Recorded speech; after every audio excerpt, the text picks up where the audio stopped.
Family here is no longer a sad journey that was done on purpose. Believe the words I say here is the truth. Let's just pray it never happens to you. You knock on the door, you freeze in peril. You look around and there's nothing available. Panic, you scream, you run in circles. You knock on the door over. You look outside, the car's on the road, with police on the yard waiting in limbo. Your life is changing so fast, looking out the window. In just a moment and things will turn bad. Prepare for the next part, it's real sad. Like McDonald's now, they say hello sir, we need your dollar. I tell them no, they say you wanna give her to us now. I tell them no way, go away, never come back. They answer with force and pin you down. They search all the rooms and look around. They find your baby girl, they tell me we got her. Now your family is torn apart, pleading your innocence from the start. Nobody listens, nobody cares. All you're left with is empty stairs. The house is empty, no love to be felt. They grabbed your baby, it's a feeling you never felt. You fight so hard to have her return. All they do is torture you, are feeling like burn. You do what they say, answer the question. They just keep telling you that you need lessons. You're not worthy of being a father. We don't want you to see your daughter. We don't know what you have done, but we'll say you're guilty, this has begun. We're not taking your heart, your soul. You'll be alone now as you grow old. You are on away and die, no one will be there to cry. All by yourself, you can't do a thing. No one wants you around, no one believes you did nothing wrong. You gave your best fight, there was nothing you could do. I'll always remember the lonely December. You took my heart out for nothing. There was no reason for what was done. No one listened, not one. As I lay dying on this bed, my visions are you running through my head. I'm sorry for nothing, I didn't do enough. I thought about you always, I didn't do enough. One day I'll be with you again, living in a world that you are in. Maybe that time I'll do it right, I'll be able to say goodnight. But for now, this life is over, there will be no more pain. I won't miss you in shame, I don't have to play this game. The unfair life that I was living, it's no memory, hope you can be forgiven. I had it all once, they took it all away. So good night, sweet princess, pleasant dreams.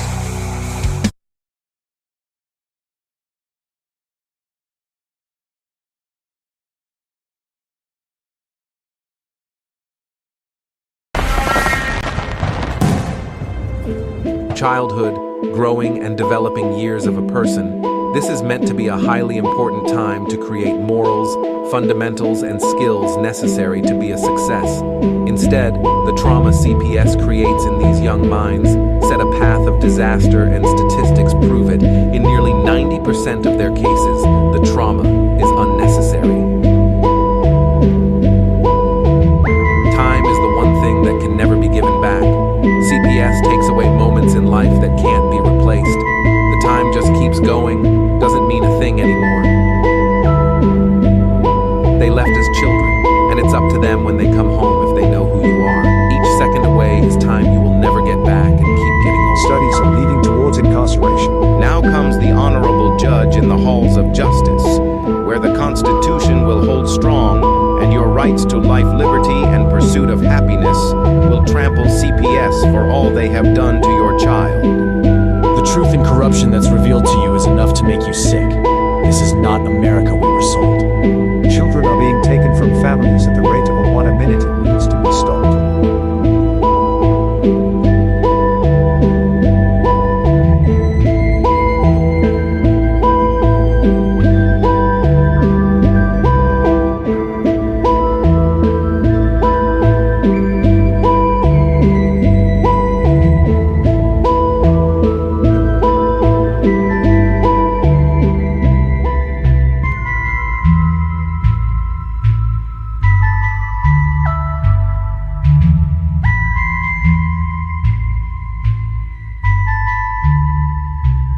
It's time to wake up and abolish CPS.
Thank you so much, Carrie. This is CPS Victims Hunting Justice. I'm your host, the CPS Punisher. It's Thursday night. I wanted to do a big shout out to all of our friends over there in the UK that were up this morning, that were rallying around each other out there with our man Justice, Durham Justice, getting him and him going after his those that took away his kids. Out there complaining about the fact that his kids are being abused in the foster care system, and it's not right. You guys are awesome. Good job, you guys. That was great. We were all here with you. That was just a good step. And I bet you know what? Maybe we should volley these back and forth, right? Maybe we should do these a little more often, where we get UK support here and USA support there, and we can bounce back and forth. It was just really cool to see them out there supporting, and like I said, maybe next time, Mr. Justice, that you can yeah, okay, cool. Carrie, you got to watch it. That's awesome. Yeah, I broadcasted it live. I'm sorry that I didn't get that out sooner, so you guys knew that I was going to do that, but we did, and that was it. So we did. Hopefully you guys caught it in the rerun. Good job to you guys, Mr. Justice, Miss Justice, and all you guys that did that. So yeah, it's Thursday. I got a lot of information here, but let's see if Herbert's ready to come out. Herbert, you ready to come out, buddy? Yeah, I'm here. How you doing, bro? Okay, I could be on today. Yeah, I could be on for a little bit. I have to be off and on. I got things I'm doing, but I'll be off and on. Yeah. But I did some research. I don't have numbers, but I came up with something I'm curious to find out. Of the parents of the parents who have had children taken by CPS, how many of those parents themselves were abused by their parents? Oh, that's a good one. I want to say that I've heard somewhere that it's like a third of everybody that's in foster care was in foster care themselves. Don't quote me to that. Don't hold me to that. No, I'm not. I'm not. Okay, that's in foster care. I'm talking about may not have been abused by their parents. Oh man, Never, they were never, but they were abused. Parents abused me. I was never in the system, but I was abused. Category. okay. I bet you that's some numbers that we can find. I bet you that that's it. I bet you that is a statistic. Yeah, I don't know any numbers. I have no numbers. It was just some stuff I was reading, and it made me propose the question of how many parents who have children taken by CPS themselves were abused by their parents but were never in CPS. Okay, so how many parents were abused but they were not in CPS that have had their Right. kids taken? Right. All right, They I'm never gonna were put that question. taken. They were never taken by CPS, but they were abused. They could say, "Oh yeah, my parents abused me when I was a child." I'm just Right. the number of parents who now have children that those children have been taken by CPS. Were abused but never dealt with by CPS. Right. But They were dealt with by CPS, or they were abused by their parents. okay. That's a good question to ask. All right, let's see. So how many parents were abused but never dealt with CPS, but now their kids have had dealings with CPS? All Yeah. right, I paraphrased that pretty well. That's a good one, and I'll look that up. I'll see what we could come up with for that, if I can find an answer on that. Oh, look at this. Arjuna says Scotland's awake and listening. Beautiful. We love it. Thank you, Arjuna, so much. And I got your emails. That's that. Hey, Herbert, while you're here right now, I got a video that Carrie had sent me. Okay, right now you can play it, but I gotta. Right now I could come back later, but I gotta go now. All right, head out, Okay. and then I'll play it for you. On. All right. Well, Herbert will come back later, so we'll play that come video back then. later. So as for now, it's just me. I'll see you in a little bit, Herbert. I'll see you later. All right. So Herbert's out. All right. So I've got something for us here. Let's take a look at this because there's a lot of stuff that's out there right now. There's a lot of information that's coming in. Do you guys know who Carlos Morales is? Do any of you guys out there that are watching this know who Carlos Morales is? If you do, put it up there in the chat for us. And the first one that tells me the right answer, I'll yell your name or something. I'll do something cool for you. Maybe do a little dance or something like that. So I'll wait here for a second to see if you guys come up with that answer. Arjuna, yes, you're watching, Arjuna. Yes. So, all right. So anyway, I'll break it for you. Carlos Morales was pretty much considered the first whistleblower caseworker that there has been. And he comes out with, yes, Carrie. Yes, Carrie.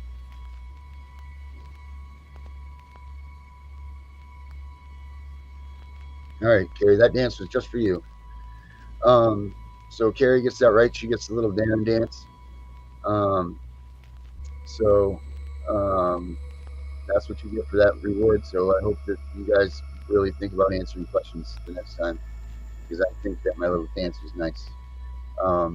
So anyway, back in the ranch. I'm going to play a little bit of this Carlos Morales stuff for you guys because he explains really, he answers some questions. I know we keep saying that we want a caseworker, we want a caseworker, we want a caseworker. Well, guess what? There's no caseworkers coming forward. If you're a caseworker and you want to come on the show, please do. But for right now, I'm going to pull up some Carlos Morales videos here, and he's going to give us a little insight on what he says about the CPS and what he talks about with them. So let's rip this.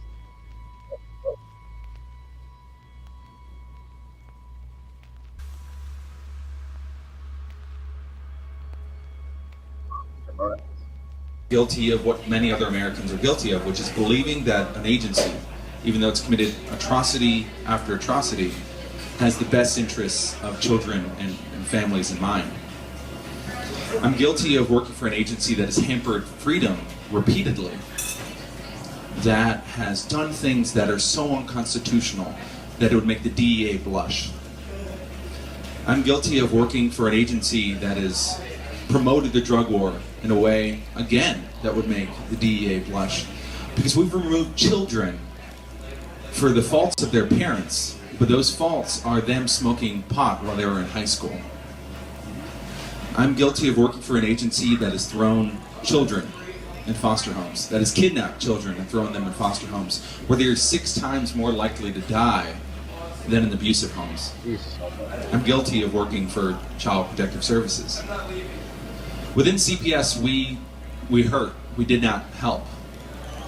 We did what Adolf Hitler always spoke of, which is to take control of children. Because by doing so, you take control of the future. Of course, following the Prussian system, the United States took over children first through public education, but now they do it through the state ownership of children, because within the United States, the parent does not own the child. The state does. Right. Within Child Protective Services, there's always this claim that all the bad things that occur is because of a few bad apples, because of a few bad individuals. That's why they have a bad reputation. Not that the entire agency is based on the idea that it is important to remove children from their homes. It's based around the idea that you are guilty until proven innocent. Yeah. We use force, not finesse, because that's all the state knows. That's all the state can do. Tell me what they found you. It's kind of to take it back to me. In my first case, which was my best case, we went out to a home.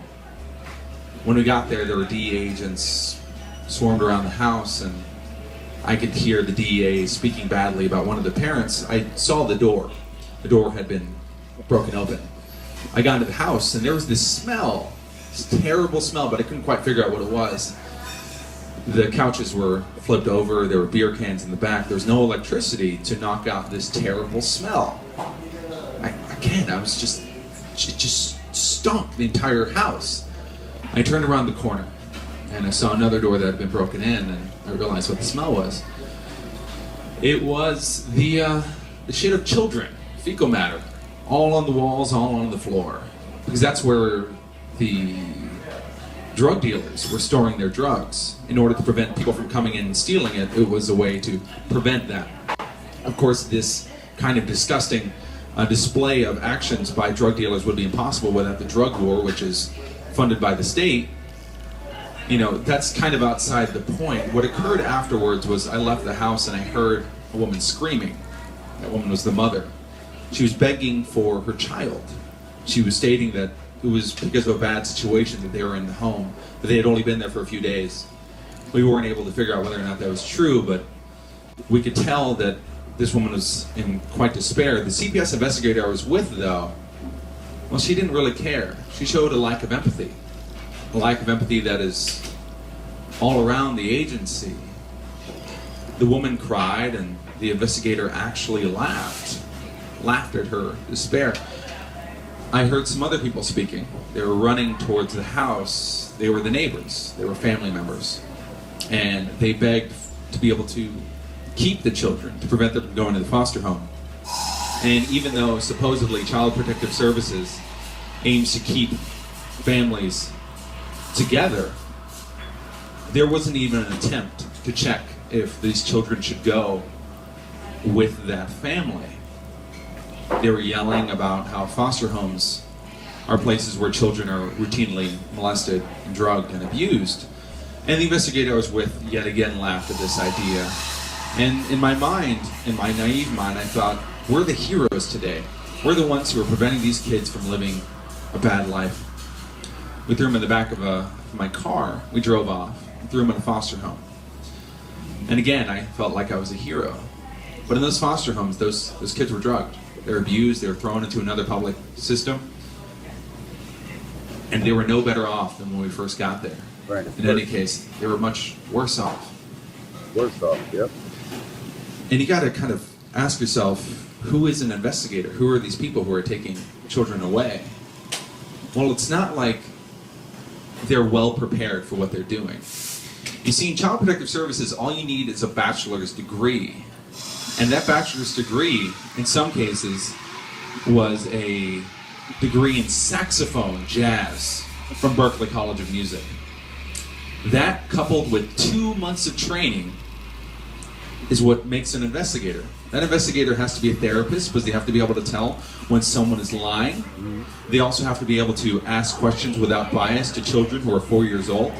They have to be a police officer because they have to go into highly dangerous situations or what they believe to be highly dangerous situations. They have to be a judge because they have to be able to dictate what's going to occur to these people. And they have to be a psychic because they have to use the powerful tool of violent central planning to dictate exactly what's going to happen to these people and be able to guess with their wonderful aura of imagination what's going to occur to these children. There is a hero complex, and there's a culture of martyrdom that goes on in Child Protective Services, because what you're told is that you're the one who's going to help all these children. You're the one who's going to save all the kids, and you're God Almighty. You see, what happens is, it's not as Alex Jones puts it, where there's a bonus given for every single child that is kidnapped by a CPS investigator. No. You see, what happens is that you get reviewed every month, and for every child that has been kidnapped from their home, the investigator is given a raise by the end of the year. You see, the locus of control is always removed by investigator to investigator, from supervisor to the state, in order to not have to have the feeling of self-responsibility. And while removing that locus of control, you can always blame any kind of inaccuracies or terrible atrocities that occur on someone else. So it's never as in front, it's never as clear that simply you're given a bonus for every child that you steal. But in many, many ways, you're still considered the hero, because the person who removes 3 kids in a week, well, that person's applauded. The person who prevents 3 children from being removed in a week, well, that person's called lazy. And what I saw in Child Protective Services was not the prevention of abuse, because physical abuse was rarely what we ever dealt with. I'm an individual who recognizes and acknowledges the fact that physical abuse traumatizes a child in ways that we can't even possibly. Hey, Benny, how you doing, buddy? Hey, Benny, you there, bud? All right. So I just want to hit on this here, because we've had this argument over the past week about the bonuses and saying that CPS doesn't get, bonuses. And Herbert's argument was that they didn't give bonuses for taking away children. Now, Carlos Morales just told us what happens, how they get bonuses. They don't directly say, hey, we've got bonuses for stealing these kids. But what they do get is they get, like you said, raises. They get told, hey, good job. If they get, and I think in here in a minute, he's going to tell you, if you don't bring in kids, you get fired. I've listened to him quite a bit. So you see, it's never going to be so cut and dry as they're going to say that they got bonuses for kidnapping your children. That would be asinine. That would be stupid, and the American public would be outraged if they heard that as a fact. But they're sly. They put things behind them. They call things different things. They make different decisions, call them different shots that they are. That they do. We all know. Hey, Vinny, how you doing tonight, bud? I'm doing all right, man. All right. You hear just Carlos, what Carlos just said, how you were saying how they got their bonuses? Yeah, Lynn's like, I bet you that's Carlos Morales he's listening to. Yeah. So yeah, I just wanted to stop this and then go on and talk about that for a minute, because we're never going to get them to say, "Oh, we got a bonus for taking your kid." That's never going to happen.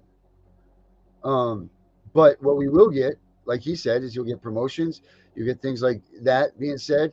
I mean, let me show you. Well, here, I'm going to play this for another minute or two here, because this part's really good and really important right here, guys. Hold on. Here we go.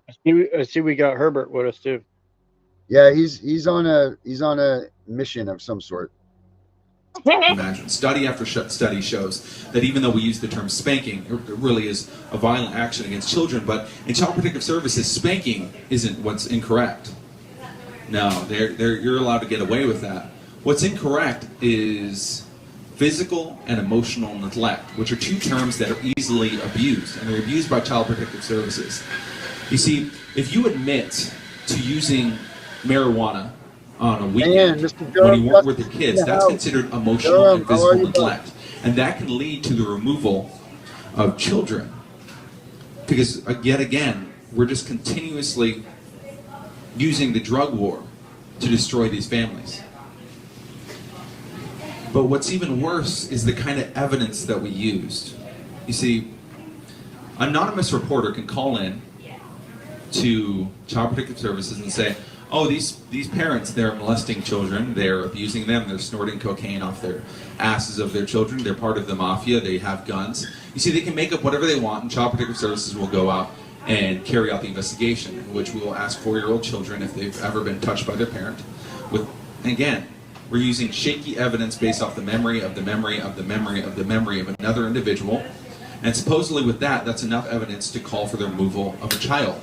And what's best is that even if we're able to disprove every single claim, if we can get the parent to admit to anything in regards to drugs, we still get the removal. So even if the claim and allegations weren't even in regards to that, we can still use it to take them away. And you have to wonder, why is it Child Protective Services has the incentive to take away children and not to help them out? Well, it's because for every single removal Child Protective Services gets, that's another grant that the state will give them. Because Child Protective Services is based off of this system. And the collusion between foster homes and CPS is even more tragic. Because you see, foster homes get more money for every single child that they get. This is how we have 650,000 kids right now in foster homes. But what makes it worse is that for every single diagnosis a child gets, that foster home is given more money. Now these diagnoses, they're not the child being paralyzed. No. You see, what happens is, you take a child, you throw them into a state hospital, and then that's where they come up with the diagnosis. You see, if a kid is removed from his home, his church, his community, his school, you throw him into a foster home where he's more likely to be abused, raped, and murdered, where he doesn't want to be, that kid might lash out. He might go against authority. He might not be able to pay attention to school. He might not be able to pay attention to the dictates of adults who he does not know. Well, it's not the situation that's wrong. It's not the social order that's wrong. No, it's that kid is suffering from a mental illness that needs to be remedied through the use of drugs. You see, that kid, according to them, has oppositional defiant disorder, ADHD, manic depression, schizophrenia, and insomnia. Well, that's now several diagnoses that child has, which means more money for the foster home. And this is how you get 80% of foster children being diagnosed with a mental disorder. 80%.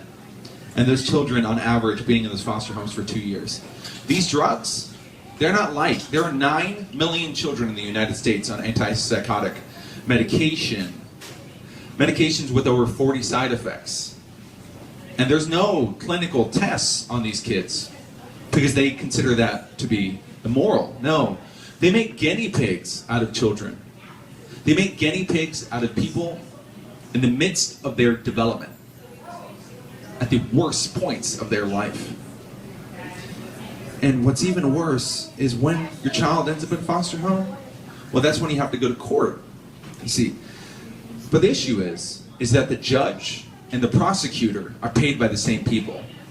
And those people will benefit from those children being removed.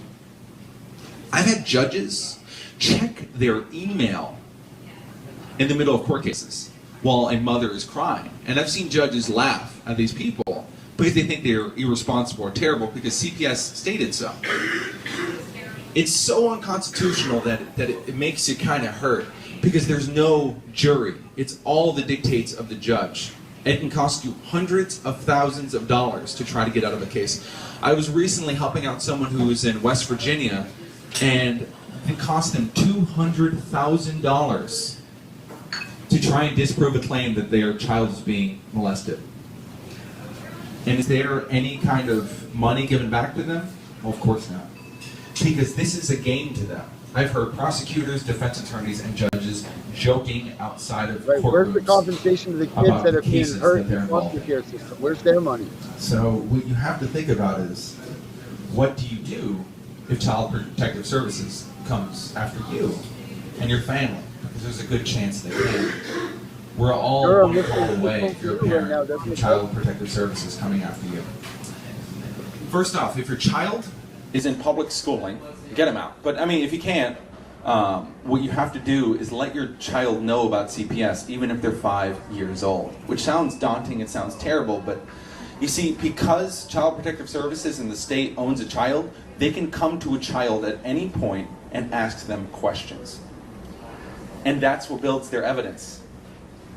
You see, as an investigator, I would go out to public schools, remove a child from the classroom that he might now already want to be in, throw them in a room, usually a dark room, where the child is scared, and there's a large Hispanic man who's asking him questions regarding sexual molestation by his parents. The child probably wants to leave. He probably wants to get out. And he might answer yes or no to questions that he does not understand. And what that child does not realize is that that yes or no is sealing his fate. That's why you need to let your child know about CPS, and to know that no matter what question they ask, tell them to tell the CPS investigator, I do not want to talk to you. No matter what, no matter how pushy they are, just simply state, I don't want to talk to you. Now, if you've gotten to that point, what occurs next is the CPS investigator coming to your home. Hello, my name is Dan. I'm from Child Protective Services. Can I please come into your home? This is where you state no. Although I'm not the biggest fan of the Constitution, you still have the Fourth Amendment, and occasionally it gets to be respected. A Child Protective Service investigator is not allowed into your home unless he has a warrant. And if it's an anonymous report, well, then he has nothing. He can't get a warrant. The actual amount of paperwork and judges and everyone else that he has to go through in order to get a warrant is incredibly daunting to an investigator who's probably bored and inefficient in their job because he's a state worker. So don't let them inside your house. Because if you let them inside your house, they can use 3 dirty plates. Right? They'll use 3 dirty plates as evidence of hoarding and be able to remove your kid for that. And it's occurred. It's not a joke. So don't let them in. The investigator will then ask you questions. They'll ask you about your family history. They'll ask you about domestic violence. They'll ask you about how you're raised as a kid. And they might be gentle. They might be nice when they do it.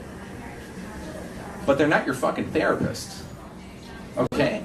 No matter what has occurred in your life, do not admit that you were abused as a child because they'll use that as evidence against you. Do not admit that your husband ever hit you because they will use that as evidence against you. I was dealing with one case, this was actually in Texas, where the mother admitted that her husband had hit her. This husband, though, had been out of the house for 3 years, and they still removed the child because they called it a risk factor. So don't admit to anything. Secondly, record the interview. No matter what, get a recording device, get out your phone. Most people have smartphones, but if you have even a tape recorder they can buy for $1 at a Goodwill, use it. Because the interview that is given to the investigator, well, it's not given word to word. That's not how the report is written. It's a summary of the investigation. So based off of the biases of that investigator, that's how they write out the report, a lot of times through memory. And then they'll use that against you. So make sure you record everything. Say as little as possible. They're looking for contradictions. Most importantly, don't trust them. They are not looking to help you. They are the enemy. They may ask for a drug test. Now this is where you have to decide. Usually what they have is an oral drug test. They put it in your mouth. You have to wait like 2 or 3 minutes until the saliva gets in, and they'll be able to tell what drugs you're on. If you have not used any forms of medication in the last 3 days, if you have not smoked marijuana, used Quaaludes, or any other drug in the last 3 days, you're probably going to pass this test and you'll be fine. If not, they're most likely going to try to get a warrant, if the allegation is one of drug use, to do a urine sample test. And it gets a little bit more tricky here. I will state there are some websites and maybe head shops that sell things which allow you to pass those tests. I'm not going to go into too much detail there, but I'm sure you can find it yourself with just a little internet search. Say no to private interviews with your child. They will manipulate your child in order to try to get information. If the allegation is of physical abuse, you can bring your child up to the door and lift up their shirt to show that there is no bruising, and you can bring the child to a doctor afterwards, and they will take pictures to show that there's no physical abuse, and you will keep that report. Do not give that report back to the CPS investigator unless you end up in court. Expect coercion and write everything down. See, what you want to do is you want to keep a journal. On that journal, you want to write on the header, "Notes to my attorney." This ensures attorney-client confidentiality, and this will prevent them from being able to use it in court. In that journal, write notes on every meeting, notes on every visitation, notes about the court hearings, notes on anything out of the ordinary that occurs, counseling appointment notes, notes about if there's a psychological evaluation, a record of all drug tests and results, and any visitation notes if you get to that situation. If you go to court, lawyer up. There's no way to win unless you yourself are a lawyer. You see, judges don't trust the parents.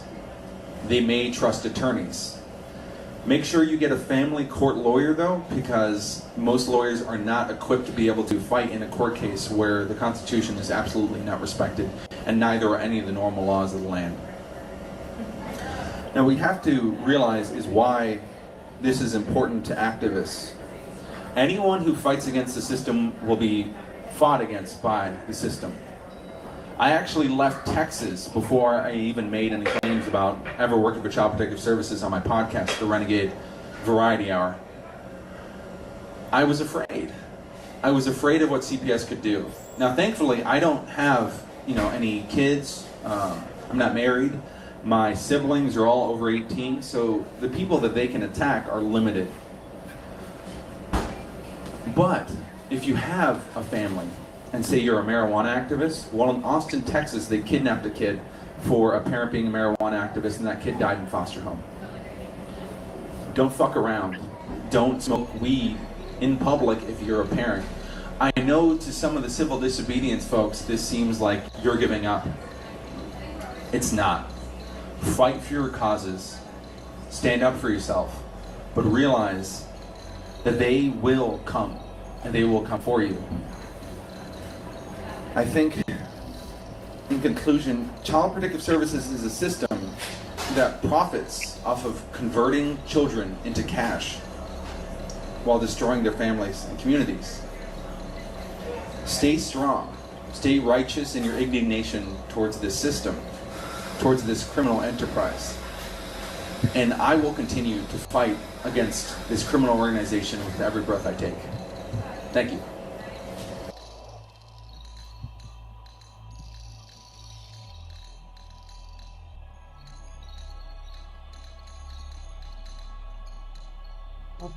Darren, your mic's muted. All right, thank you for that, Benny. Damn, I hate when that happens. Hey, Mr. Justice, how you doing today, bud? You awake? Yeah, I'm wide awake. Thanks for that today. I appreciate it. Yes, sir. We got a lot of people watching that stuff today. Arjuna, how are you doing tonight? Or good morning for you. Good? Yeah, I'm fine, thank you.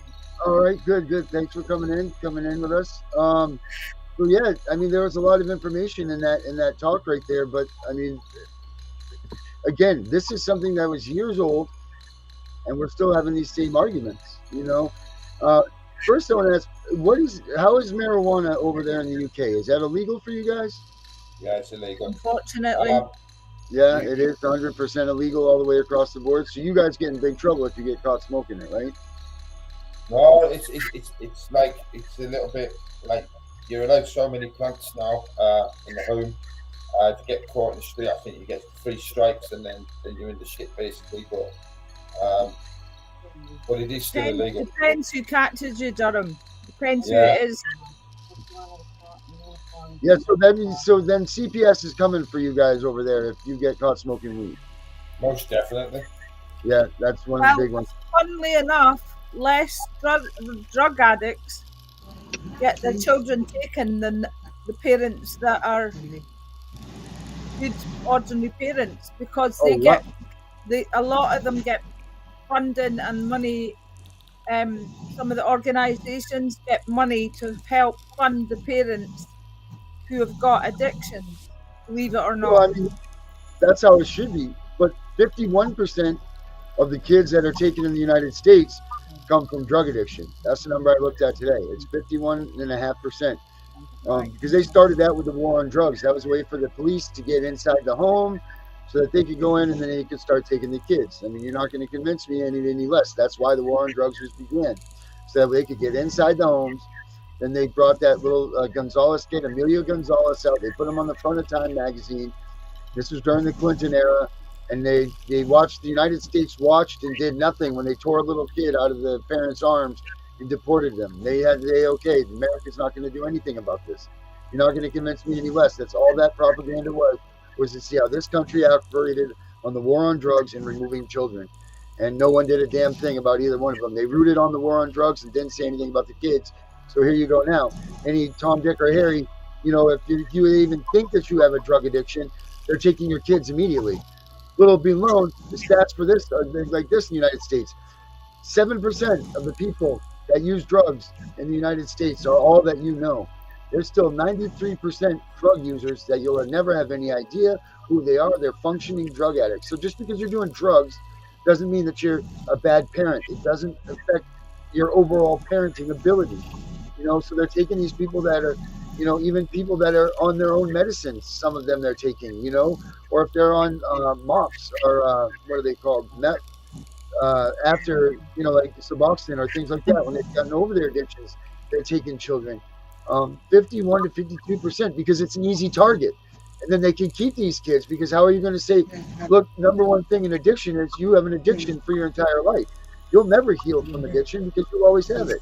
So how are they going to give you your kid back? You'll never heal yourself. So it's a no-brainer. They win. That's smart. It's just an easy one for them for that. That's smart. But like Herbert would say, don't get caught. Leave your drugs away. Don't get caught with it. Once you get caught up in the system with drugs, they're coming. So I found something interesting today while digging. And I thought it was quite interesting to see that it's actually... Herbert, feedback? Go ahead, Vinny. It states government actors. Good work, feedback.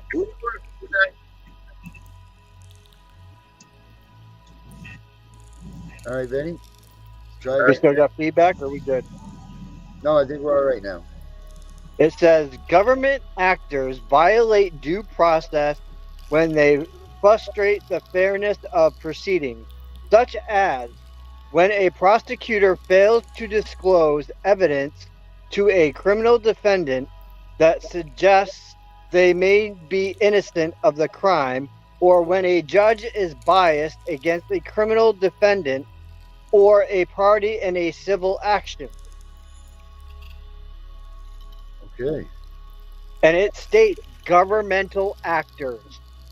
Well, isn't that what an attorney is, right? An actor? Isn't that what they say that? They all are. Even CPS are government actors. That's how we look at them in court. This side of it's a closed court. It's a secret court, and it's like they're in a soap opera. Simple enough. Did you see, Durham, the number that I put up today? You guys were talking about the kids in foster care over there. 285 deaths in foster care in the UK last year. Yeah. One death in foster care is too much. Exactly. You know, and the problem is that we're taking these kids that are victims. They're supposedly victims from us as parents, right? They're victims, and then we're putting them in even a worse situation. But where is their compensation for all of this?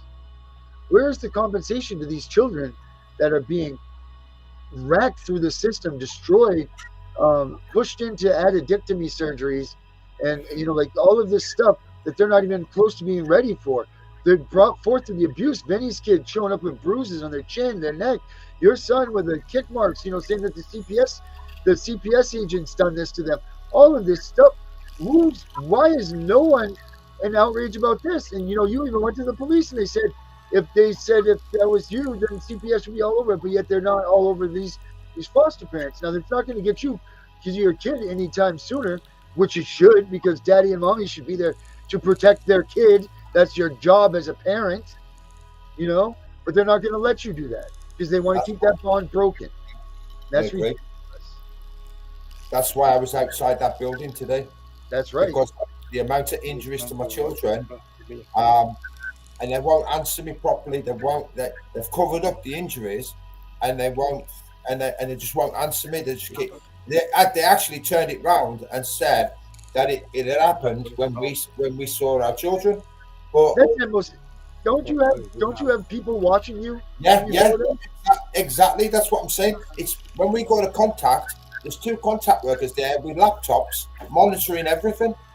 These contact workers, right, were worried at the amount of injuries to my children as they walked through the door. They reported it to the social workers, who did nothing. So they're turning a blind eye to foster carers abusing the children, or if not abuse, neglecting them by not watching them, and they're not doing anything. It's like Darren, I walked into the police station and I showed my photographs, my evidence, and all I was told by them was, "Oh, if they were in your care, you'd be in the cells." But they didn't turn around and say, "Oh, we'll investigate it for you." So they're not even going to do a thing. No. But yet the CPS can come to your house with those police officers with no bruises, no information, nothing, and remove those kids. Take your children. Yeah. Fucking joke, man. Vinny, have they said anything about your children? Have you showed them the bruises? They've seen them. And they said, they were accidents. Oh, accidents, yeah. The bruising's on a roster. Oh, my God. Accidents. It's all ridiculous. I don't know. I don't know. I mean, Durham, you started this today. Are you going to start doing this on a weekly or daily or something? Or was that a shot across the bow to them today? No. That was basically to test them. To be honest, I wanted somebody to come out of that building because I know. In the windows they were looking at me, but I needed someone to come out to me, and so I could have a bit of interaction with them, and confront them properly. But you see, if I had gone up to that door and gone in there, they'd have rang the police and said I was being aggressive, blah blah blah, and I'd been arrested. So I stayed in a public area where I knew I was safe. Right. As much as I wanted to walk up to that building, I can't trust these people. They're not to be trusted. Maybe it's time for me and Benny to replicate your role up here in Maine, huh? Maybe me and Benny need to go out and try to do that. Maybe each week we pick a place, or every month or something we work off of each other, or maybe we do it at the same time. That'd be good, same time. You know what I mean? And then we can all, maybe you set it up in your country, so it's wide, set it wide there and then down there. Because Arjuna, you're in Scotland, right? Yeah. Yeah, so that's different than the UK, right? Well, it's part of the UK. Is part of it. So yeah. Is Scotland, so they fall under the same rules too as the UK, or are they different in a way? We have slightly different laws. So we're England, Wales, and Ireland sort of follow the same rules, but we work on Scots law, which is a Okay. bloody minefield. Is it bad? Yeah, and a lot of our missing children, I believe, is down to uh, trafficking for ritualistic abuse. There's a Yeah, lot of that. SRAs and Yeah, SRAs and that type of stuff. yeah, it's Yeah. it's horrendous, Oh, horrendous. I mean, this is the thing that I would like to talk about too all the time is where are these kids? Where are they going? Because everybody talks about, oh, well, this is like I was reading the numbers today, and they're full of crap anyway. It's 400,000, 64,000 were reunified out of 400,000. So that leaves roughly 350,000 left over that are still in CPS care. So where are these kids? And then if that's the number, where do they go? So that's 700,000 next year at this time that we have sitting in limbo. Where are they going? And that was the question that Herbert had asked you. Where do they go? I mean, we were kind of joking around about it, but it's really no joke. Like, where are these kids going? Are they hiding them in plain sight? Are they burying them in tunnels? Are they just killing them? Are they using them? I mean, all of these answers are true answers, I believe. But I mean, there's a Unfortunately, lot of kids. Where are they? Like, where do you think? And over there, where is it that kids go? I think when they get older, obviously they go missing. I think when they're older, they're either trafficked, they end up on drugs, so they become lost. Right. No one gives a shit about them because they're just like a statistic. And they just disappear. I mean, like I said, traffic. They could be abroad. Like I said, it could be just on the streets. Nobody knows. Nobody cares. I find, Darren, once they can't make any more money out of these children, they're gone. So yeah, I'm going to tell. If you have young listeners that are with you that are listening right now, plug their ears and have them leave the room for a minute, because I'm going to tell you a statistic that I know of. That's going to burn your britches right here. So, in the sexual trade of sexual trafficking for the children, the prime age for these kids is 0 to the ages of 3. Yeah. All right. Now these are taken by mostly, they say like, Saudi hierarchy, those type of people in the Middle East. That's a lot of where they go. They're those princes and things like that. But 0 to 3 years old is the prime age. If they by chance are able to make it out of that 0 to 3 year old, then there's 3 to 6 years old, which they're thrown into almost a brothel like situation. And if they're lucky enough to survive that, they're taken out of there. They're put into some sort of a group home, which most of them, I think the statistic was something like 75% of them will then at that point, if they're able to live that long, because now they've been starved, they've been broken, they've been beaten. If they're able to make it that long, they will commit suicide. By the time they're age 14, they'll be killed because they're not worth anything anymore because they're so destroyed. That's what happens when they're put in the sex trafficking ring. Yeah. I totally believe that. 0 to 3 is the prime age, and those kids will die. And I think, I don't know if I'm allowed to say this in America, a lot Masonic, Masons, Freemasons have a lot to do with it. I just went through a whole class. We just went through a whole course on this, how to remove, if you've been attacked by, if you have a programmer or a handler from an SRA, how to remove those blocks in your body, those emotional blocks, and to take those away from you and to break you away from your controller.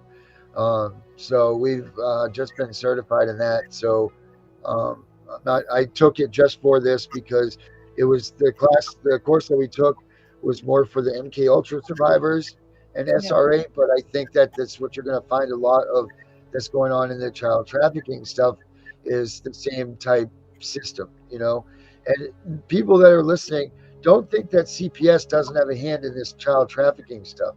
The UN posted that 87% of the kids that they rescue from the United States in these child trafficking rings have made their way through CPS and then got into the trafficking rings. So this is all relevant conversation when we speak about CPS and we talk about these things, because this is the truth, people. This is where they end up. There's a huge number of kids that aren't accounted for, and that's where they end up. So don't think that we're just talking out of our ass here and just trying to say grotesque things. It's not the case. This is a serious, serious thing what CPS is doing. And the thing is once those kids lose their family, once they're TPR'd, there's nobody left to care for them. So it's very easy for them to be lost, because, I don't know where my daughter is. We were TPR'd. I don't know where she is. I don't know where she's gone. I don't know where she's been. She's vanished. So unless someone really truly cares for her and loves her, she can be vanished just like everybody else, because we don't know where's her family, where they go. We have no idea. We can just pray every day. It says in the UK, there was a study in 2020, and it says children in the care system are twice as likely to die prematurely, as if not, And it says, and that's what it says. So they'll die prematurely because they've been in the care system. Yep, it's awful. Then this adrenochrome as well, I think, is. Sorry, what did you say, Regina? I'm sorry about that. I was rude. I interrupted. Sorry, I cut in. Sorry. Adrenochrome, the market. Yeah, yep, that's real deal. That's a true story right there. And isn't it funny? I bring this up too. Where the hell did Puff Daddy just go? Right? Where did that story go? They uncovered this huge, underground, all this bad stuff, and then that just vanishes away. Where the hell did that go? Yeah, I wonder where that story's gone. That just, as fast as that popped up, it went away. So there's a lot of bad things. Money talks. Yeah, there's so much bad things that are going on with this stuff, but yet, where is the outreach? These are the things I think that the people that aren't involved in CPS need to hear about, and they need to know, because this is how we will get the attention of the non-victims of CPS, the parents that don't have their kids taken. Because I'll tell you what, that's the last damn thing I want of any kid in this country or your country or any place in the world, is to fall victim to one of these situations. So if you're a parent, you need to certainly be paying attention to all of this, because it's not a matter of if when CPS is coming, it's when CPS is coming. They will come. Yep. So prepare yourself, because these are the outcomes that could be faced. Hopefully not. Hopefully everything goes smooth. You get reunification, lovey-dovey. You don't lose your bond. You don't lose all of that stuff.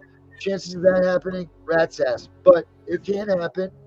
Please, like Roz used to say, don't tell this stuff to people, because you're going to break their hope. I'm not trying to break anybody's hope. I'm not trying to break anybody's anything. I'm just trying to be truthful, because the mission that we're on here is to educate those who aren't educated. Now, if you're going to hide the truth from the people, how are you going to truly educate them? People need to know what the chances are. If their kids are taken by Child Protective Services, they have a very good goddamn chance that their kids are going to be harmed, sexually abused. They're going to turn into alcoholics. They could be sex trafficked. They could disappear. They could be murdered. There's statistics that show favorable results in those categories, more so than if they were to stay at home. But the evidence is there in the public domain for everyone to see. So I don't understand why there's non-believers. It's there in front of them. That study's done by the College of London, and they're saying that kids are dying prematurely in the care system. So instead of keep putting all our children into care, help the families to stay home with the parents who will take care of them. If they've got problems, help them and keep our children safe from harm's way. Right. But it's money down. It's the money talks, and that is it. I got this. I'm going to put this up here, just because I got this from one of our listeners.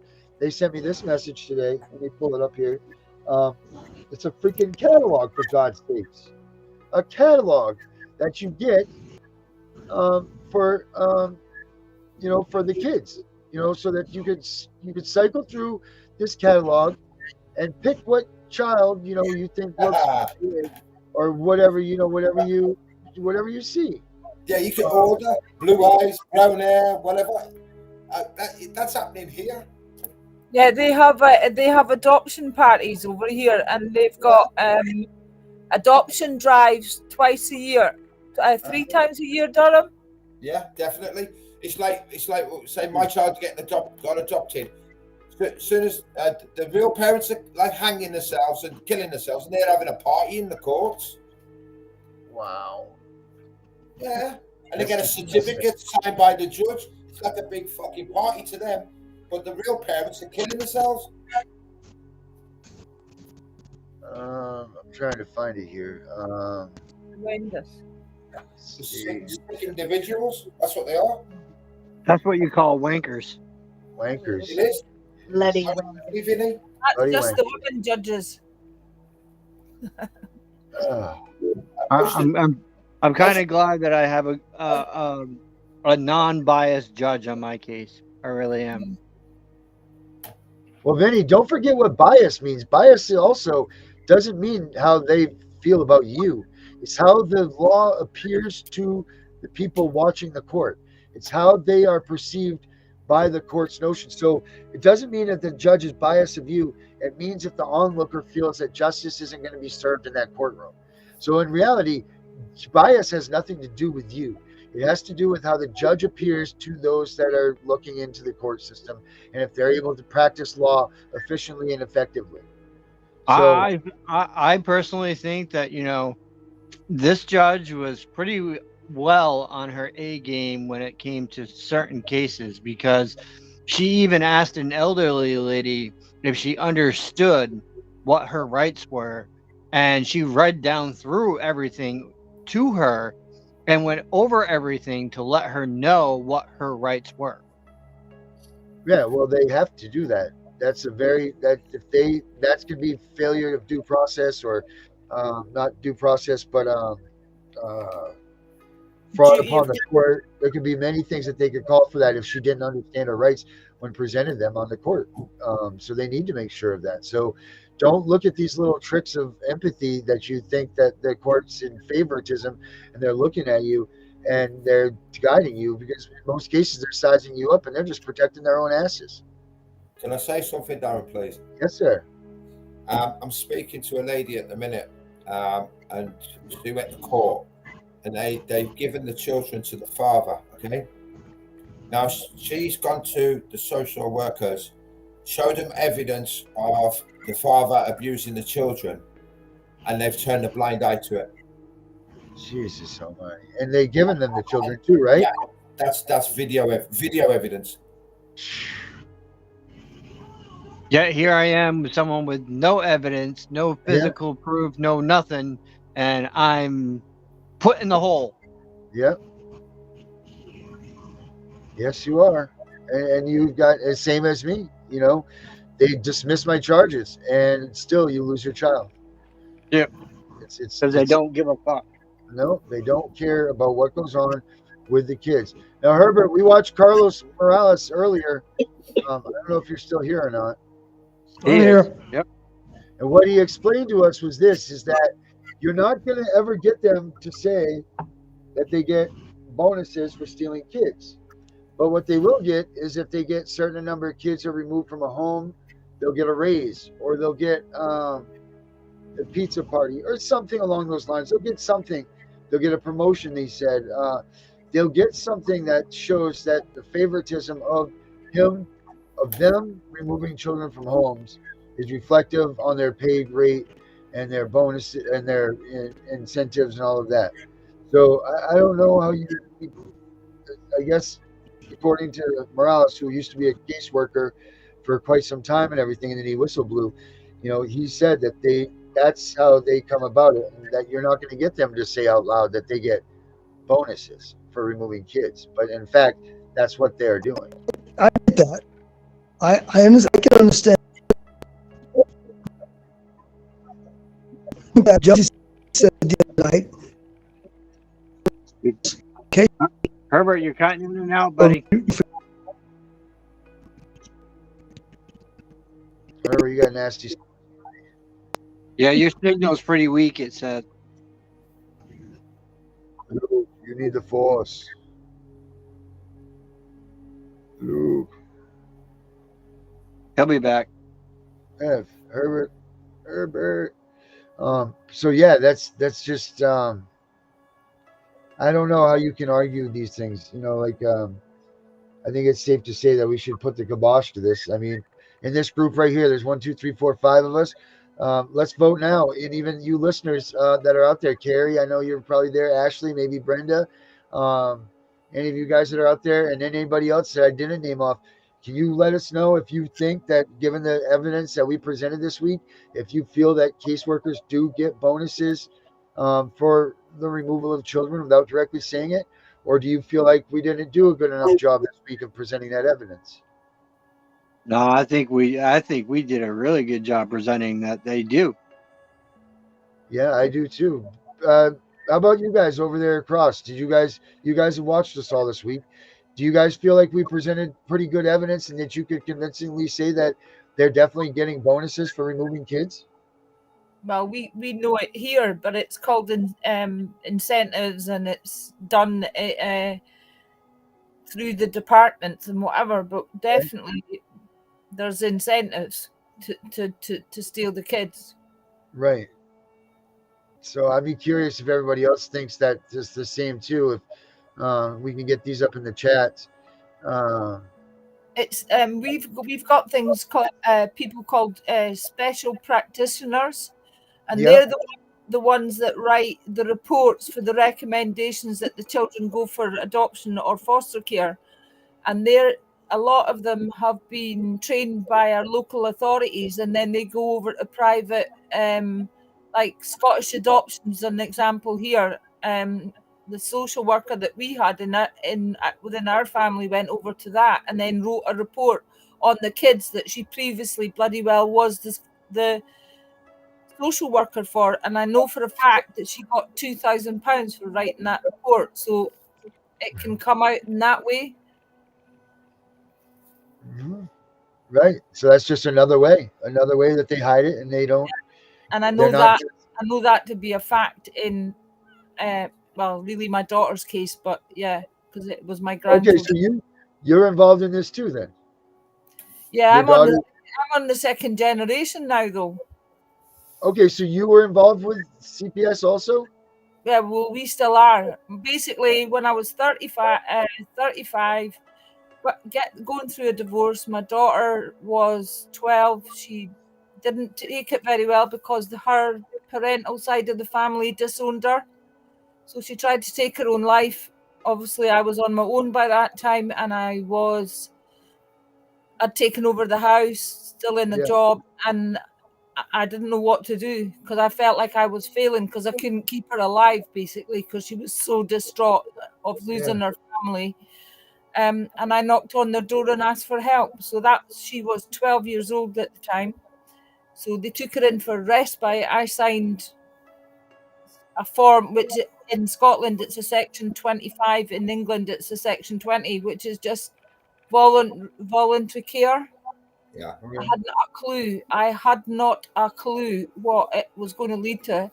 So she went in there for a couple of months, came out, was never the same. right, Um, and then at 15, she was kind of pretty suicidal from then on in, but it was kind of like parasuicides.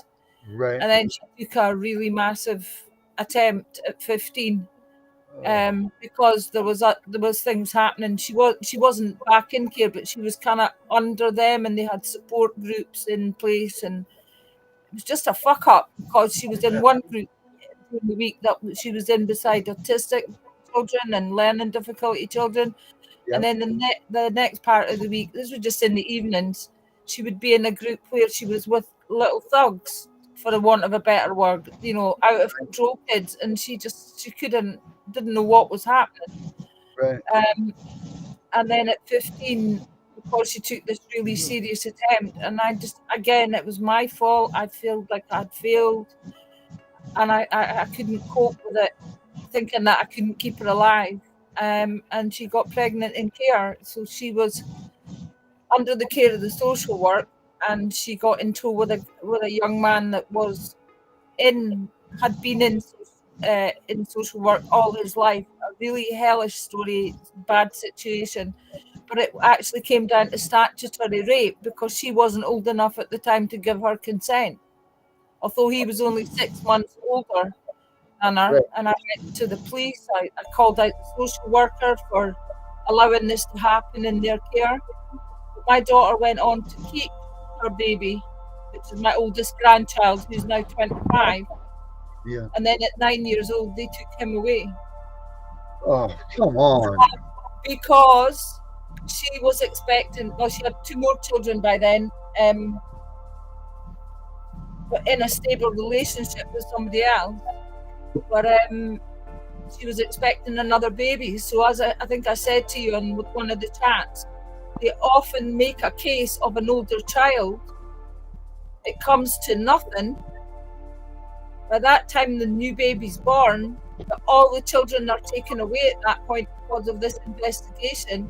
Inevitably they can get the older children back, but the baby's taken, and then the judge say, oh, but the baby's settled and it's been settled from birth. My daughter's got 8 children, okay? She's now 40, but they basically, when she went back in at 15, they saw a pattern and they made her a cash cow.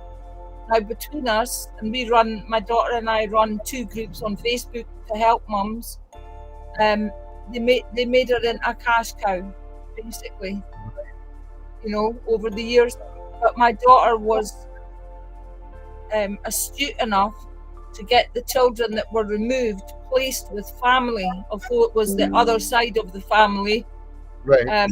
It wasn't the best choice, but she's never lost them. She's never not known where they are. So we've got 2 left in care that were taken at birth, and they're twins. And she gets to see them 4 times a year. But we're kind of getting through the other side of things now. Right. But it's still horrendous. It's still heartbreaking. And 3 of the children were. I had 4 of the children for 2 years and was a kinship carer. And this social worker, who I said went over to become part of Scottish adoption, made a case against me to get me out. I just never would have shut up. I'd never shut up from the day that my daughter got pregnant at 15. And basically they've tried to shut me down, but I keep bouncing back. And they hate me. They absolutely hate me. But we won't give up. And we see it now as an evidence gathering. But my daughter, luckily enough, managed to get on something that is in Scotland, which is to do with the historical child abuse. My daughter got in on the in-care survivors scheme. So she's been helped quite a fair bit. And now, as our children are coming out of care, they're getting a little bit more support than they would have done had she not been on that. But it was a big fight.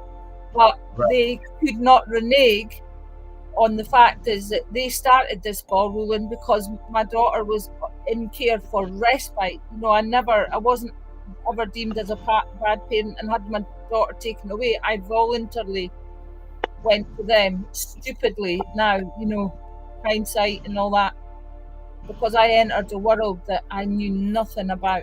I thought they were there to help. I was told they would help, blah, blah, blah. The rest is history. So I was part of it for a lot, and I'm actually 61 years old, so I've been in it a long time. Wow. I guess. I mean, that's kind of what Herbert was asking about earlier a little bit. And my father was a policeman, by the way. So there you go. I wasn't in care myself. Herbert, do you hear that? I don't know if he's there listening right now. Yes. So I don't know, when we were talking with Josie the other day, I'm gonna put this out here right now. So just bear with me with this, guys. I'm gonna show you this, and I know Herbert's gonna say we can't see it, but I'm gonna put it on the screen anyway, just for everybody to see. I don't know what you guys over in the UK will be able to do with this, or how you'll be able to use this. But once we get it tidied up and useful somehow, and we'll be able to. But what I'm going to show you here is, let me see, here we go. Share. All right. I know you can't see it that well, but I want to put it up here for you anyway. It says the Family Preservation and Reunification Act. This is the bill that I put together in the past few days to try to put into. We should get this out to people in Congress and so on. And let me read a little bit of this to you. So it says. The Congress finds that section, which says the Family Preservation and Reunification Act, being enacted by the Senate and House of Representatives of the United States of America and Congress assembled. You're supposed to put the dates and all that stuff. Findings. The Congress finds that the current system of child welfare funding often prioritizes adoption over reunification. Bonuses and incentives for adoption can create a distinctive disincentive for family preservation efforts. The removal of children from their homes can have significant negative impacts on their emotional, social, psychological well-being.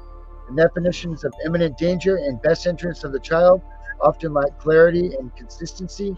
The burden of proof in child welfare cases should be raised to ensure that children are not removed from their homes without compelling evidence. And then there is a need to increase funding for family preservation services to help families address underlying issues and prevent unnecessary removals. Section 2, amendments to federal funding programs, elimination of adoption incentives. The Child Abuse Prevention and Treatment Act and the Social Security Act are amended as follows. Section 47(1)(a)(1)(a) of the Social Security Act is amended by striking in the adoption of a child and inserting in the reunification of a child with their family. Section 62 of the Social Security Act is amended by striking in the adoption of a child and inserting in the reunification of a child with their family. Prioritization of the family preservation. The Child Abuse Prevention and Treatment Act and the Social Security Act are further amended to require states to prioritize family preservation services and reunification efforts over adoption, unless clear and convincing evidence has demonstrated that reunification is not in the best interest of the child. Increased funding for family preservation. The Child Abuse Prevention and Treatment Act and the Social Security Act are amended to allocate additional federal funds for the development and implementation of evidence-based family preservation programs. Section 3, clarification of definitions. It goes in to clarify imminent danger and best interest of the child. Section 4, burden of proof. In any proceeding under the Child Abuse Preservation Act and Social Security Act involving the removal of a child from their home, the state shall have the burden of proving by clear and convincing evidence that the child is in imminent danger or the best interest of the child is served by removal from their home, considering the availability of family preservation services and potential reunification. And then there's a compensation for wrongful removal. That's the bill that I put together that I want people to start sending out to their local politicians to see if we can push that through. That tells them to reverse all that they've been used to. They no longer get paid for incentives for adoption. They only get paid incentives for reunification. Thoughts on that?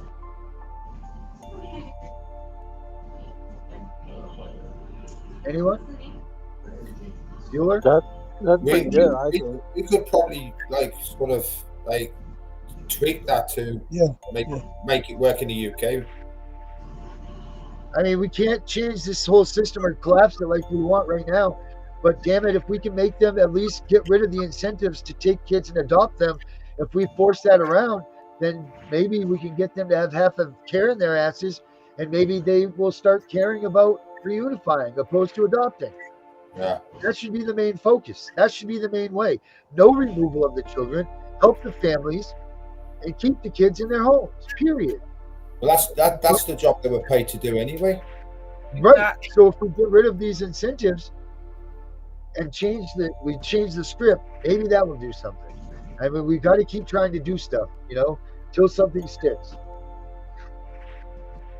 There's so much money to be made out of taking them away, though. That's the problem.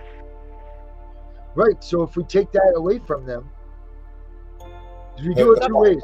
We keep our kids. Number one, everybody stops giving their kids to CPS. When they come to your door, you say no. That's it. It's only going to happen. I totally agree. Totally agree. That sounds brilliant. Absolutely. You know, like that. There's that, and then there's like things like these. So we've got ways, but we just got to start throwing at them until something sticks and this thing works, right? Like that's we can keep talking about it all we want until we act on it. We're not going to get anything done. We can talk and talk and talk. So let's start putting stuff out, guys. Let's start building things and just throwing it at them. And when it sticks, it sticks. Because I'm tired. I'm sure you guys are tired too. You know, I'm tired of being a voice and we're not seeing any results. I'm tired of people still losing their kids every day. I'm tired of kids not going home. But all of us are talking. We got to start doing. I'm not saying that we're not doing, but like let's start trying to do things like this. You know, let's start trying to we can get proactive now. Action speaks louder than words now. Right. Absolutely.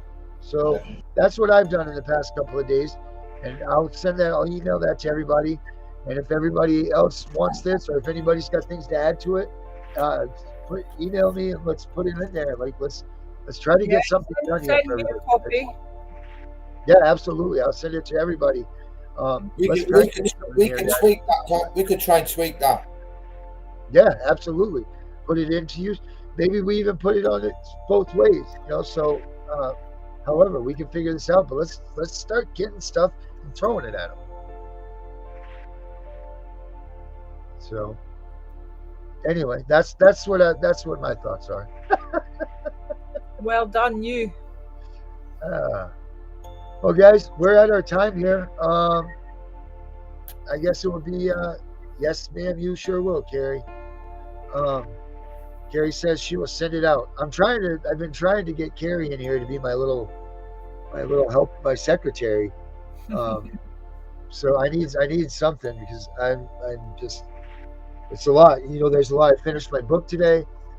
So that's out now. I think it got landed on Kindle tonight. It's called, Jesus Christ, I can't even remember what it's called right now. It's called, wow. Oh, Stay Calm, CPS is Coming. That's the name of it. It's like a dummy's guide to CPS. So that hit the Kindle circuit today in Amazon. I did that this afternoon, and they said it could take up to 24 to 72 hours. But that book's going to be great too. Anybody that needs to learn, that has the Social Security Act in it. It has all of that stuff too. It has all the bills, so you can read those yourselves. It's really good. It's available on ebook and Kindle and all of that stuff. So when I get that stuff up, I'll set that up for you guys too, so you guys can purchase that. Obviously, all of us will. I know somebody, so I can send you guys the PDF version for nothing. I happen to know the author, so I can get that to you guys too today because I do have the PDF version. So I'll send that to all you guys on the show tonight, so we can all check that out too and critique me if you will. But we will. All right. Get it out for you. No, what were you going to say? I'm sorry, I didn't mean to cut you off. No, I said we'll do I'll certainly do what I can to promote it for you. Oh, well, thank you so much. Thank you guys. Everything you guys are doing helps everything. I don't even care about me so much. I want to care about people know what to do when this happens. They don't end up with their kids in the system. We're not giving them any more money. You know, every time a kid goes away, that's more money. You know, let's not give them any more money. Nope. So that being said, Durham, you want to start the last thoughts? Yeah, I just want to thank you again for today. Appreciate it very much. And I think we just need to carry on fighting together. It's happening in not just your country, not our country, but globally. We need to put a stop to this because these children are our next generation. And thank you very much, Darren. I appreciate it. Yes, sir. Herbert, I'm just going to mute you out, Herbert, till you're up. All right, Arjuna, last thoughts? Just keep on keeping on and stick together, waking up the masses, and let's do it till it's done, basically. Yes, let's do it till it's done. That's awesome. I like that. I like that a lot. Let's do it till it's done. That's great. All right. Vinny, last words, bud?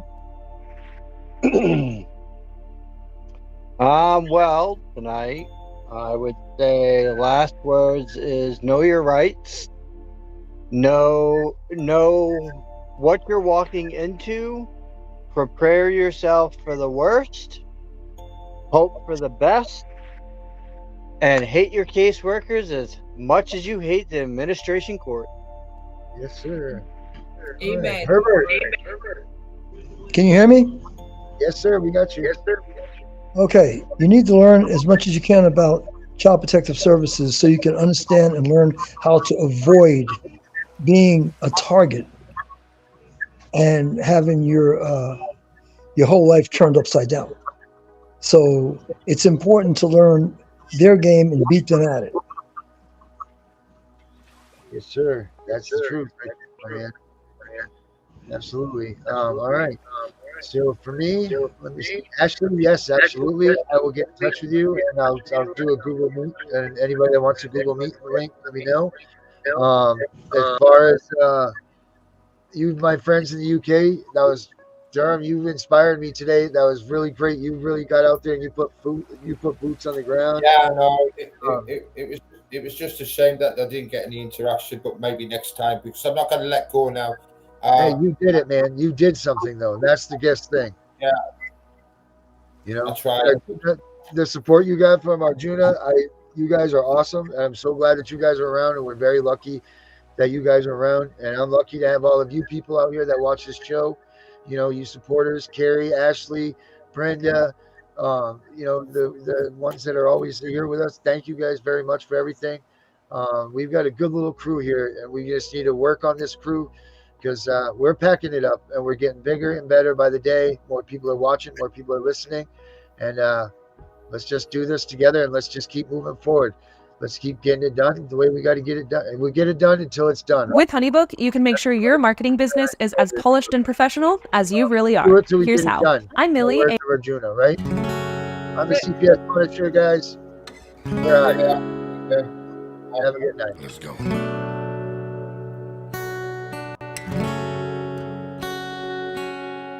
The world getting crazy, baby, chill. Don't medicate, just meditate. You waking up now, well, baby, you hella late. Educate, look at what's going on, let it resonate, accelerate. Find your inner hunger like you never ate. Agenda is to push the hate. Separate and segregate, don't celebrate quite yet. The storm is coming, cue for heaven's sake. Violence that they demonstrate, instigate and penetrate the values of our country. And our God is what they desecrate. My fighters ain't no featherweight, pulling out the seams of the fabric that they fabricate. They feed us lies, manipulate, intimidate through fear and force, forcing us to sit and wait till we come together, congregate, and then we liberate. Praying that you give me strength to find some love amongst the hate. Marching on the streets of blood till I see the golden gates. Troubadour, troubled souls, one of God's servants. Blades out, cut the grass till we see the serpents. One day I hope you see the truth. This puppet show, it stays on because of you fools. We've been dancing with the devil way too long. I know it's fun, but get ready to pay your dues. Oh God, come back home. This crazy world is filled with liars and abusers. We need you now before we're too far gone. I hope one day they finally see the truth. God, we need you now. I know the truth is hard to swallow, just digest it. Suspected something's going on, chosen just neglected, deflected by some breaking news. Oh, we just accepted, expected just to fall in line and follow their perspective. Don't question their objectives, but I got a lot of questions. How these kids molested, but nobody's been arrested. Read it in the testament, these children are protected. So I'm fighting all these terrorists, both foreign and domestic. Refuse to be directed, lying not a sheep, only kneel to my God, so I'm dying on my feet. Silence when we speak, but there's violence in the street. I've been rolling with the punches, I can't take it on the cheap. Nah, drink from a glass half full, I'm optimistic. People people are sadistic, so vicious and malicious. Praying for assistance to overcome opposition, or I'm gonna start resisting and then I pray for forgiveness. Oh, one day I hope you see the truth. This puppet show, it stays on because of you fools. We've been dancing with the devil way too long. I know it's fun, but get ready to pay your dues. Oh God, come back home. This crazy world is filled with liars and abusers. We need you now before we're too far gone. I hope one day they finally see the truth. God, we need you now. We need you now. Oh, we need you now.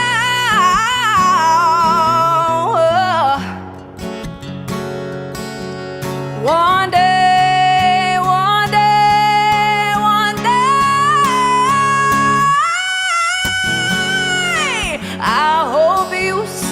The truth.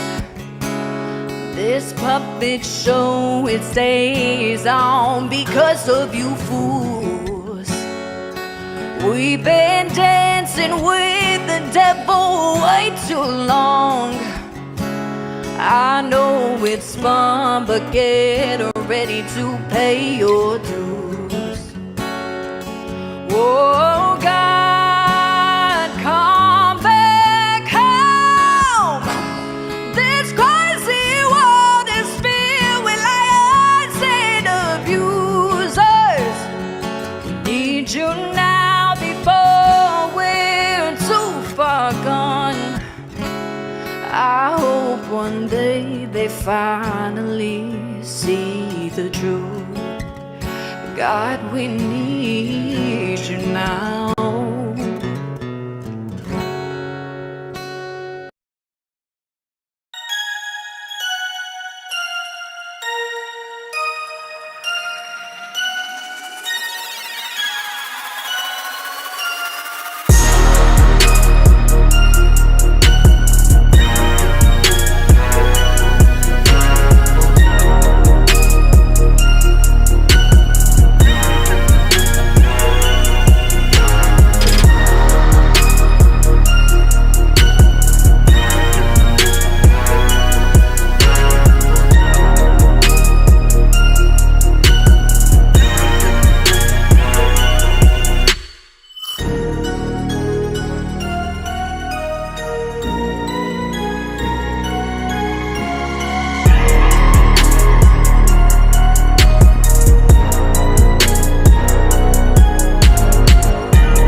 Who has been torn away from their security blanket, their parents, the ones who stopped the boogeyman from terrorizing the nights and curing their boo-boos when they scrape their knees. Now just imagine how they mightest feel when the CPS meant to protect them tears them away from their supposed abusers and places them with strangers who have zero comforting skills. They need to be calmed. They are confused, lost, panicked, and needing their parents, but CPS took them away for the purpose of saving them. The kids don't even know why, and they are told that the parents they attach to no longer want them. What do you think that does? Do you think that this is how protecting children is supposed to look?